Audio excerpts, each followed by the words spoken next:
Welcome back to Kalkine Sports. James Preston with you. Great to have your company on a Friday evening. And we have been having a little look at the different Origin series that have been floating around. Of course, State of Origin 2 for the men's happening this Sunday, and the standalone State of Origin match between the New South Wales and Queensland women's representatives is occurring later tonight. But we wouldn't have quite approached every piece of Origin news without casting our eye over Australian touch football. Last weekend, the touch football State of Origin was held at Coffs Harbour International Stadium, involving almost 500 players across 34 teams and 17 divisions, with the tournament resulting in another victory for New South Wales, who've retained the Shield for the 8th consecutive year. And a short while ago, I caught up with New South Wales Touch Football General Manager Dean Russell. Well, it's a very warm welcome to the program to the General Manager of the New South Wales Touch Football Association, Dean Russell. A very good afternoon to you, mate. Good afternoon, James. How are you? Very good, my friend. Now, I'm sure you're still buzzing from last week, a massive result for New South Wales. The Shield stays in the state. Talk us through the emotion of the whole weekend. Yeah, look, we're very proud of the fact that we retained the Shield again. It's been now 8 series in a row we have retained it. It gets harder and harder each time. Obviously, Queensland really want to wrest it out of our hands. And it was probably a pretty stressful and emotional weekend, given that they came very close. About midday on the Saturday, when we were halfway through the session, we were looking a bit dicey. But then our teams pulled together and we had a fantastic result actually in our men's 50s, which kind of changed the mood in the camp and changed the momentum. Now, from an operations point of view, this is pretty much the biggest event on the calendar for you guys and also Queensland Touch. What did it take to put it together? Yeah, look, it's logistically, it's a massive undertaking because we're dealing with 2 organisations jointly running the event.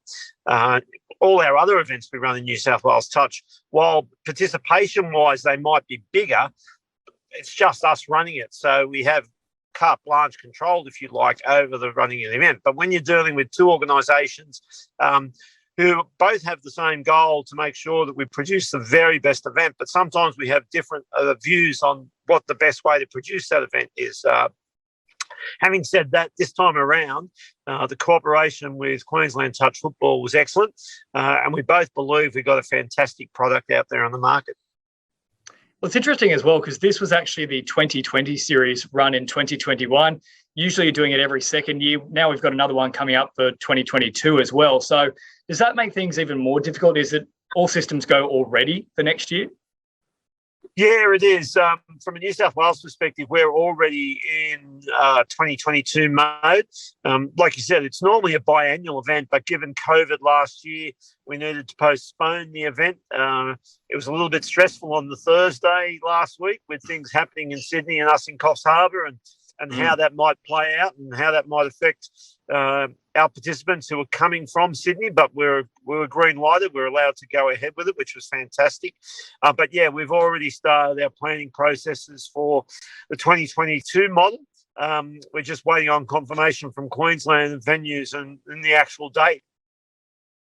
Now, also, just before I let you go, a couple of things to touch on. COVID, of course, rearing its head once again in New South Wales. Sydney facing a series of lockdowns and restrictions across movement and things like that.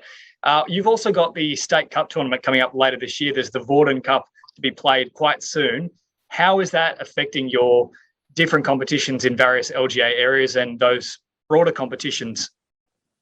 Yeah, look, at the moment,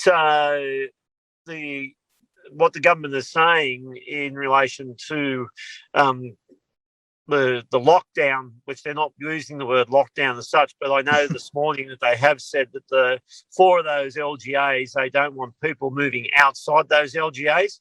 So that then will throw a little bit of a spanner in the works of those domestic competitions that are currently running. We went through something similar last year when, if you remember, the government put those regional zones in place and they asked all sports to come up with what their regional zones were, and they didn't want people moving in and out of regional zones. So it's not like it's something we haven't seen before. We've taken the view that we have to be very fluid and we have to be very flexible in everything that we do in this new world we live in. And we demonstrated that with last year's State Cup, which last week we won the New South Wales Community Sports Event of the Year award for, which was really gratifying, that all the hard work and the changes that we had to make to be COVID compliant really paid dividends. So we learned a lot of lessons out of 2020.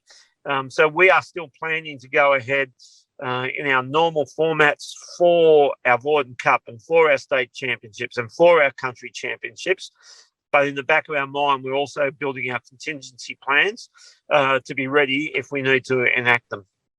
Yeah, it sounds like you got everything in place, mate. Hopefully all systems go for the future. Once again, congratulations on retaining the Shield right here in New South Wales, and best of luck moving forward, Dean. Thanks, James. Appreciate it. It's Dean Russell, the General Manager of New South Wales Touch Football, and of course, a big series victory for New South Wales. Gotta love that.